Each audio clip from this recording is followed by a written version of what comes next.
मुंह के अंदर जीभ में 4 साल से दर्द है। डॉक्टर क्या कहते हैं इस दर्द का? डॉक्टर से चेक करवाया था, पता नहीं लगा। उनको पता है डॉक्टरों को? दुष्ट आत्मा का रोग है। चल शैतान छोड़ दे इसकी बॉडी। जो जैसे पापा के साथ हुआ, शाला हुआ मुझ पहले, फिर धीरे धीरे वो कैंसर का रूप बना, फिर करोड़ों रुपए लगे लेकिन वो बचा नहीं, डेथ हो गई। वही सेम प्रॉब्लम इसको आ गया, शाला हो गया मुंह में। इतना बुरा हाल, इतनी ट्रीटमेंट, इतनी दवाइयां, सब कुछ किया ना। और काफ़ी जगह पर मुझे लेके जाया जाता था मेरी मदर के द्वारा कि मुझे कहीं से आराम मिल जाए। और मैं इतनी ज़्यादा परेशान थी कि मैं क्या करूँ। मुंह में इतनी ज़्यादा पेन थी कि मैं रात को सोती थी तो मेरा सारा मुंह लेफ्ट साइड से बहुत स्वेल हो जाता था और मेरा पूरा मुंह रेड हो जाता था, जिसके कारण मेरी मम्मी भी पूरी पूरी रात रो के निकालते थे सारी फैमिली की इसको क्या हो गया हमारी बेटी को। भी तो हमने पापा की डेथ को नहीं झेला। तो उस समय सिस्टर आपके मन में कैसी बातें चलती थी? मेरे मन में ये था कि सिस्टर की सच में बताऊं तो मैं कह रही थी कि मैंने बचना ही नहीं है, तो मैं सुसाइड ही कर लूँ। मेरी मदर के पास इतना पैसा नहीं है कि मैं अफोर्ड कर पाऊँ ये ट्रीटमेंट।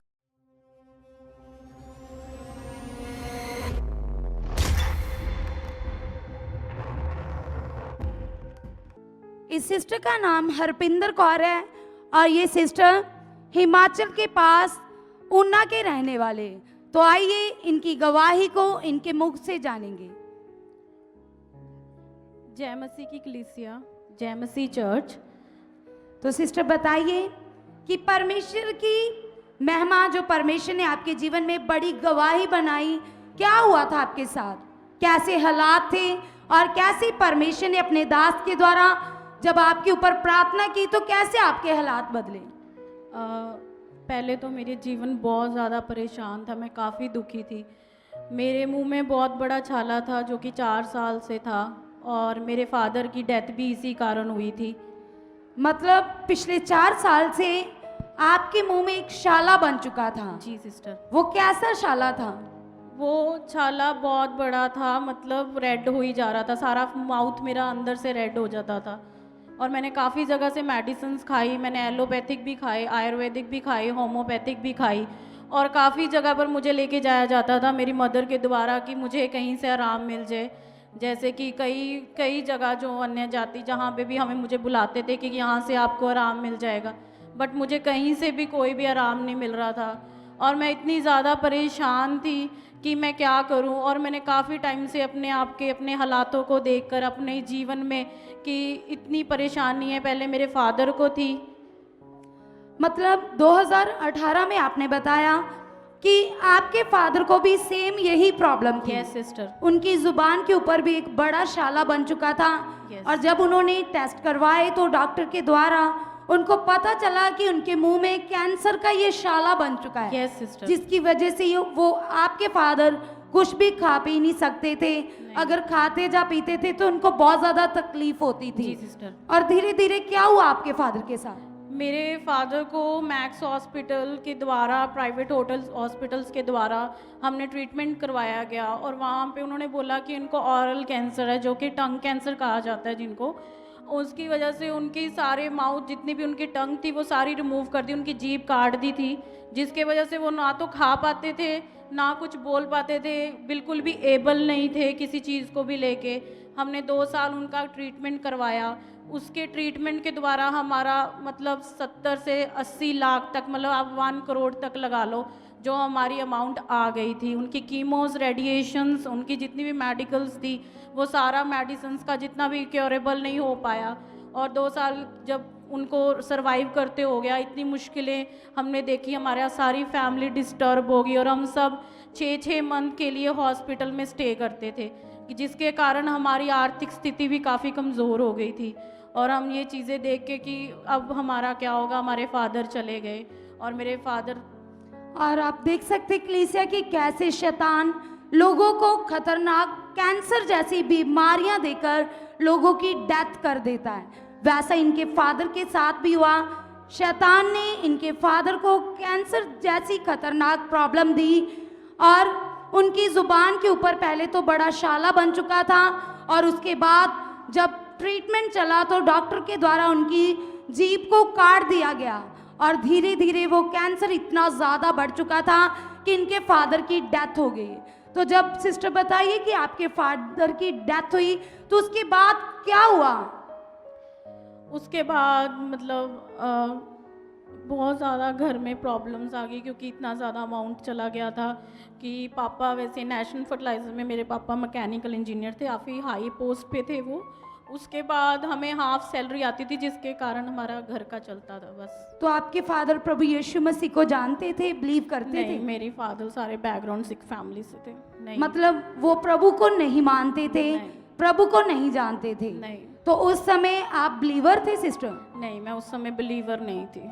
और उसके बाद 2019 में जब आपके फादर की डेथ हुई 2018 में, तो आपने बताया कि 2019 में आपके जीवन में भी सेम यही हालात रिपीट हुआ। जी सिस्टर, बिल्कुल सेम यही था कि जिसके कारण क्या हुआ आपके साथ?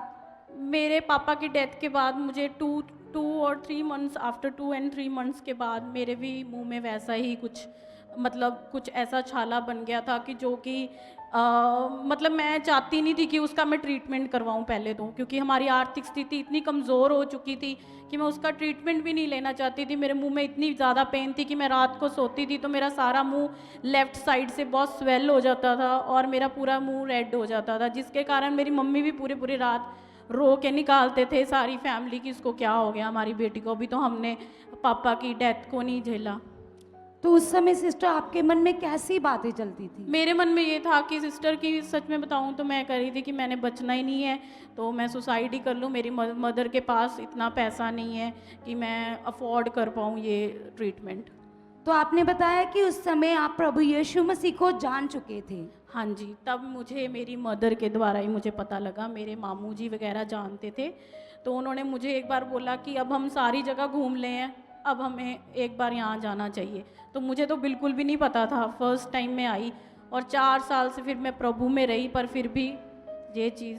4 साल से आप प्रभु यीशु मसीह को जानते थे, चल रहे थे, प्रार्थनाएं भी करवा रहे थे, लेकिन वचनों का सही ज्ञान आपके पास ना होने के कारण आप बहुत ज़्यादा नेगेटिविटी में थे। हर समय आपके मन में नेगेटिव बातें चलती थी, क्योंकि आप 4 साल से अपना इलाज भी करवा रहे थे। आपने बताया इलाज, हर प्रकार का आपने इलाज करवाया, लेकिन आपकी इतनी ज़्यादा तकलीफ थी। आपने बताया कि आपकी ज़ुबान में इतनी ज़्यादा दर्द होती थी कि आपकी एक साइड, लेफ्ट साइड आपकी पूरी तरह से सुन्न हो जाती थी। हर समय तकलीफ में रहते थे, पूरी रात सो नहीं पाते थे, बेचैनी रहती थी और आपके मन में ऐसा चलता था कि शायद जैसे आपके पापा के साथ हुआ वैसे आपके साथ भी होने वाला है। ऐसी बातें आपको परेशान करती थी जी। और सिस्टर बताइए कि आपकी क्या क्वालिफिकेशन है? मेरी क्वालिफिकेशन BSc होटल मैनेजमेंट है। I am degree holder for 4 year degree and मेरे पास फर्दर भी एक्सपीरियंस है ताज होटल का एंड मेरे काफ़ी एक्सपीरियंस है WWICS का। और आप फॉरेन जाना चाहते थे आपने बताया? जी हाँ जी, मेरा मेन एम यही था कि मैं फॉरेन में सेटल्ड हूँ। और आप एक फेलियर लाइफ जी रहे थे? बिल्कुल फेलियर लाइफ, कोई सक्सेस आपकी लाइफ में नहीं थी। और उसके बाद जब आपकी लाइफ में, आपके जीवन में ये बीमारी आई जो आपकी जीभ के ऊपर एक शाला बन चुका था, और इस प्रॉब्लम के बाद तो आपने फॉरेन जाने की आस छोड़ दी थी। आपको ऐसा लगता था कि शायद आपकी भी डेथ हो जाएगी, मैं शायद कभी भी अब अपनी लाइफ में सेटल नहीं हो पाऊंगी। तो जब सिस्टर आपने YouTube के माध्यम से सुखपारायण मिनिस्ट्री के बारे में देखा, यहाँ की गवाहियों को सुना, तो उसके बाद आपके मन में विश्वास आया। तो जब आप पहली बार यहाँ पर आए, तो आइए देखते उस समय के सीन को जब सिस्टर पहली बार यहाँ पर आए।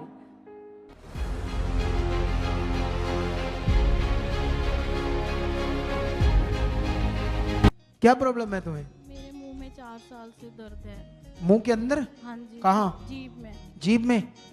मुंह के अंदर जीभ में 4 साल से दर्द है। डॉक्टर क्या कहते हैं इस दर्द का? डॉक्टर से चेक करवाया था, पता नहीं लग रहा है, पता नहीं है अभी। उनको पता नहीं डॉक्टरों को? दुष्ट आत्मा का रोग है, ठीक है। इनके फादर को पहले प्रॉब्लम थी, यही प्रॉब्लम थी जीभ में। उसकी डेथ हो गई ना। हाँ, तो ये तुम्हें बनना है, प्रभु से ही ये होना हल, किसी से नहीं होना दुनिया में। चल जीभ निकाल बाहर। चल शैतान छोड़ दे इसकी बॉडी, छट। खुदा तेरी इसके मुंह के अंदर सामर्थ्य को रिलीज करता हूं, जो पिता का रोग शैतान इसके मुंह में दे रहा है, छट, शट आउट राइट नाउ। ये दर्द चाहे अभी इस क्शन, इस गंदे दुष्ट आत्मिक रोग को इसके मुंह के अंदर से उखाड़ता हूं, छट, फ्री फ्री जीसस। चक्कर चक्कर दर्द अभी, हाँ चक्कर, सारा कुछ करके दे, थोड़ा फर्क है। इसका नंबर नोट करो, वो टीम इसका नंबर नोट करो। जितने नंबर नोट करता हूं इन सबकी मीटिंग करा देना जल्दी, ताकि इनको सबको कुछ चीजें बतानी है। जाओ फ्री जाओ। तो जब परमेश्वर के दास ने सिस्टर आपके लिए प्रार्थना की, तो उस दिन के बाद क्या हुआ आपके साथ? मैं उस दिन के बाद इतनी ज़्यादा फ्री हूँ, इतनी ज़्यादा दर्द से बिल्कुल आज़ाद हूँ। मैं इतनी ब्लेसिंग है, परमेश्वर का इतना धन्यवाद। और इस चर्च के द्वारा जो हमें अच्छी गाइडेंस मिलती है, अच्छी टीचिंग मिली, कि परमेश्वर ने मेरे जीवन में इतनी बड़ी महिमा की, और आगे भी बहुत सारी गवाहियों के साथ मैं आने वाली हूँ। हालेलुया। तो सिस्टर ये भी बताइए कि जो आप बिल्कुल पूरी तरह से निराशा में जा चुके थे, आप फौरन जाना चाहते थे, आपका कोई काम नहीं बन रहा था, तो प्रार्थना के बाद कैसे खुदावंद ने आपके मार्ग खोले, क्या किया आपके साथ? जब मैंने यहाँ से टीचिंग ली इसी चर्च से, तो परमेश्वर के द्वारा, पापा जी के द्वारा, इस चर्च की टीचिंग के द्वारा मेरी लाइफ इतनी बदल गई कि मैंने अपने फ़ॉरेन के लिए बिल्कुल उम्मीद छोड़ दी थी कि मैं नहीं जा पाऊँगी फ़ॉरेन। तो एक बार क्या हुआ कि मैं यहीं पे आई और टीचिंग ली मैंने, तो मैंने बोला कि परमेश्वर की मेरे लिए कोई रास्ता, कोई मार्ग, और मुझे बताया गया कि आप पॉजिटिव अंगीकार करो, पॉजिटिव मुंह से बोलो कि हाँ परमेश्वर ये चीज़ हो चुकी है हमारी लाइफ में। और मैंने ये पॉजिटिव अंगीकार किया। मैं स्टडी वीज़े के लिए अप्लाई किया और मुझे वर्क परमिट के लिए परमेश्वर ने ब्लेस किया, और परमेश्वर ने यूके के लिए मुझे ब्लेस किया है। और जल्दी इस गवाही के और साथ मैं और ब्लेसिंग के साथ यहाँ पे आऊँगी। और परमेश्वर ने मेरा रास्ते को ऐसे बदला कि स्टडी से उन्होंने कन्वर्ट कर दिया मेरा वर्क परमिट के लिए। हालेलुया। तो आज आप कितना खुश हो सिस्टर कि परमेश्वर ने प्रॉब्लम से तो आपको फ्री किया और आपके लिए इतने बड़े बड़े मार्ग खोले। तो बताइए आप कितना खुश हैं और आप क्या मैसेज देना चाहते लोगों को? मैं इतनी ज़्यादा खुश हूँ कि इस चर्च के द्वारा एक तो आपको शिक्षा, जो हमें शिक्षा कहीं से नहीं मिल सकती, जो टीचिंग हमें कहीं से नहीं मिल सकती, वो यहाँ मिल सकती है। यहाँ पे एक सच्ची पॉजिटिव टीचिंग है। आप इसको ग्रहण करेंगे, आपके जीवन बदलेंगे, जीवन बदलेगा, आपको सब परमेश्वर आशीषों से भर देंगे। Hallelujah, hallelujah. इनसे बात करते थोड़ी सी। क्या नाम पुत्र तेरा? मेरा नाम हरपिंदर कौर है। हरपिंदर कौर। हिमाचल में रहते तुम लोग? हाँ जी। पापा की जॉब है वहाँ? हाँ जी, पापा की जॉब है, गवर्नमेंट हाउस मिला हुआ है। लेकिन अभी तो उनकी डेथ होगी। अभी उनकी डेथ हो गई कैंसर से, जीभ के कैंसर से, और है ना? कैंसर से। हमने सारी गवाही सुनी ना, जो जैसे पापा के साथ हुआ, शाला हुआ मुझ पहले, फिर धीरे धीरे वो कैंसर का रूप बना, फिर करोड़ों रुपए लग गए लेकिन वो बचा नहीं, डेथ होगी। वही सेम प्रॉब्लम इसको आ गई, शाला हो गया मुंह में, जीभ दर्द, इतना बुरा हाल, इतनी ट्रीटमेंट, इतनी दवाइयां, सब कुछ किया ना। लेकिन यहां सीखने वाला पॉइंट क्या है, ये एजुकेटेड है, पढ़ी लिखी है, ठीक है? तो पढ़ा लिखा बंदा तो बात को समझ सकता है कि नहीं समझ सकता? समझ सकता है।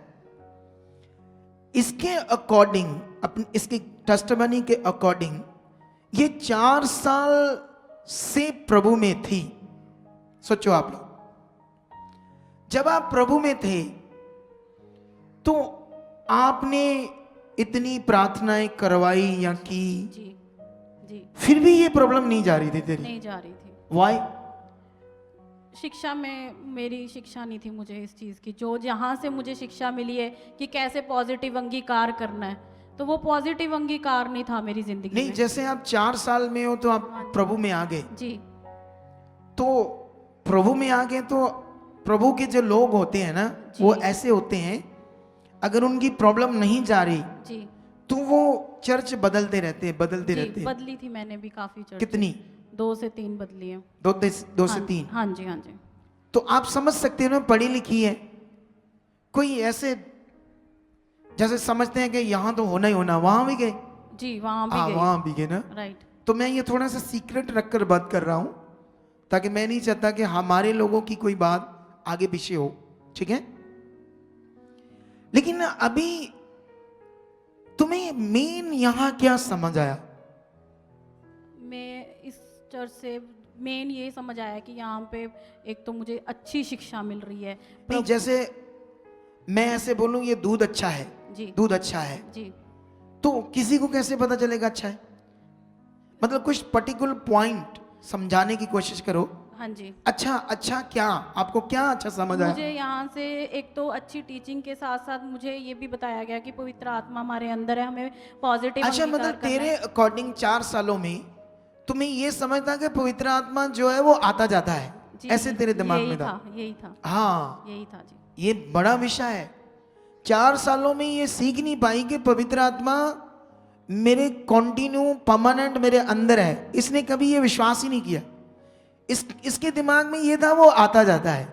जैसे होता है ना चर्च में लोग जिनके पास पवित्र आत्मा है, जो अन्य भाषा करते हैं, फिर भी ये बोलते हैं पवित्र आत्मा आ आ आ मुझे छू। किधर से आएगा वो जब आपके अंदर है? तो एक्चुअली में लोगों को क्लैरिटी नहीं है क्या करना है। ऐसे तू भी आगे पीछे थी। जी बिल्कुल। एक तो तुम्हें ये समझ आया यहाँ पर आकर जी कि पवित्र आत्मा अंदर है। जी। एक तुम्हें ये समझ आया कि परमेश्वर 2 तरह का नहीं है। जी। कितने तरह का? 2 तरह का नहीं है। तू पहले 2 तरह का मानती थी? पहले पता ही नहीं था जी। नहीं, उसके बारे में ही नहीं पता था अच्छे से? इतने अच्छे से नहीं पता था मुझे। ये देख लो। नहीं, जैसे 2 तरह का मतलब एक तरफ हम कहते हैं वो हमारे लिए क्रूस पर चढ़ा, हमारे लिए उसने जान दी। जो बेसिकली हमें बताया जा रहा था कि हाँ जी ऐसे ऐसे उन्होंने जन्म लिया, वो क्रूज पर चढ़े। नहीं, जैसे मैं बताता हूँ 2 तरह का मतलब, एक उसने हमारे लिए कोड़े खाए, मार खाई, हमें अच्छा जीवन देने की। जी जी जी। और दूसरी तरफ ये सिखाया जा रहा था कि यीशु में चलोगे दुख आएंगे, जी, ये हालात भी। आने, हाँ जी। प्रॉब्लम रहेगी। हाँ जी। ये 2 तरह की बात होगी ना। जी एक बार क्या हुआ था पापा जी, हाँ। कि मुझे किसी ने ये बोला था कि तुझे परमेश्वर का क्रोप है। क्रोप है? हाँ जी। परमेश्वर का ही? हाँ जी। तो मैं बहुत डिप्रेशन में आ गई थी। तो पूछा नहीं आपने क्यों? मैंने वो पूछा, उन्होंने मुझे कोई जवाब नहीं दिया बस बेसिकली। इतना बनाकर तुम्हें नेगेटिव कर दिया। और मैं इतनी नेगेटिव हो गई कि मुझे ये हो गया कि मैं सुसाइड ही कर लूं। अब मैं क्या करूं? अभी आप लोग शिक्षा सुन रहे हो, समझ रहे हो क्या करना है आप लोगों ने? अरे जब आप बाइबल पढ़ते हो वहां पर भी हम लोग उन लोगों की जिंदगी को देखते हैं, उन लोगों ने क्या गलत किया, क्या सही किया। क्योंकि अभी सबसे बड़ा विषय क्या है बाइबल का? जब हम बाइबल पढ़ते हैं तो बाइबल में सबसे बड़ा विषय है गलत और सही को समझना। सबसे बड़ा विषय परमेश्वर ने बताया गलत क्या क्या है और सही क्या है। अगर आपको ये प्रभु में आकर ये नहीं समझ आया गलत क्या क्या है और सही क्या है और आपने क्या करना है, तो ये बातें यहां अब हम समझा रहे हैं वैसे ही सेम, ताकि हम लोगों को क्या आए, समझ आए। ठीक है। लेकिन इसको देखो, किसी ने कह दिया क्रोप है, लेकिन हमें ये पॉइंट पकड़ना है, क्योंकि तभी हमारा जो भला है, हमारे लिए जो खुदा ने अच्छा जीवन रखा है, तभी हमें क्या आएगी, समझ आएगी। लेकिन जब ये हमारे पास आई, मैंने ले एंड किया, इसकी प्रॉब्लम तो चलेगी, लेकिन सबसे बड़ा विषय था इसको यहां पर यह समझ आया कि परमेश्वर का एक्चुअली राज क्या है, परमेश्वर दयावान कितना है, वो पावरफुल कितना है, उसका प्रेम कितना बड़ा है। वो 2 तरह का परमेश्वर नहीं है। वो तुम्हारी परीक्षा नहीं लेता, तुम्हें हालात में नहीं रखता, बिल्कुल भी नहीं। अब तुम्हें रचना से समझना पड़ेगा, क्योंकि बाइबल में ऐसी बातें हैं कि परमेश्वर ने ये परीक्षा ली, वो किया, ऐसा किया, क्यों किया, क्या हुआ था, उस टॉपिक के साथ, वहां के हालात के साथ, वाक्य के साथ। अगर नहीं पता तो तुम वचन को टेढ़ा मेढ़ा आगे पीछे करके अपने ही नुकसान का कारण बन जाओगे। इसीलिए हमारे पास एक अभिषिक्त दास चाहिए जो हमें अच्छे से समझाए परमेश्वर का राज्य क्या है। सोचो, पढ़ी लिखी बच्ची, इसने आशा छोड़ दी जीने की, फिर इसने सुसाइड भी करने की कोशिश की, और इसका रोग बढ़ रहा था, हालात बढ़ रहा था। पापा का सेम था, अगर ये ना आती तो शायद आज कुछ भी खराब हो जाता। लेकिन इसको क्या मिल गया, क्यों मिल गया? इसको सही से समझ आया परमेश्वर का राज्य क्या है, परमेश्वर क्या है, सही नियम क्या है खुदा का, इसीलिए ये चंगाई पाई। तारीफ करो इस गवाही के लिए, hallelujah. Okay, God bless you. आप भी चाहते हो ऐसे कामों को अपने जीवन में, तो आप भी यहाँ आ सकते हो सुखपाल राणा मिनिस्ट्री में, ताकि आप भी अपनी आशीष छुटकारा पा सको, चंगाई पा सको। हमारे चर्च का पता है GT road Manawala, Delhi public school, new bypass, Tarn Taran road, Rajewal chowk. आप अगर दूर से आ रहे हो या किसी दूसरी स्टेट से आ रहे हो तो आपको 2 या 3 दिन तक यहाँ चर्च में रुकना होगा, ताकि हम आपको वो बातें बता सकें जिससे आपका निश्चय छुटकारा होगा। ये हमारे हेल्पलाइन नंबर्स हैं, आप इन नंबर्स पर कांटेक्ट करके यहाँ चर्च में आ सकते हो, प्रार्थना करवा सकते हो।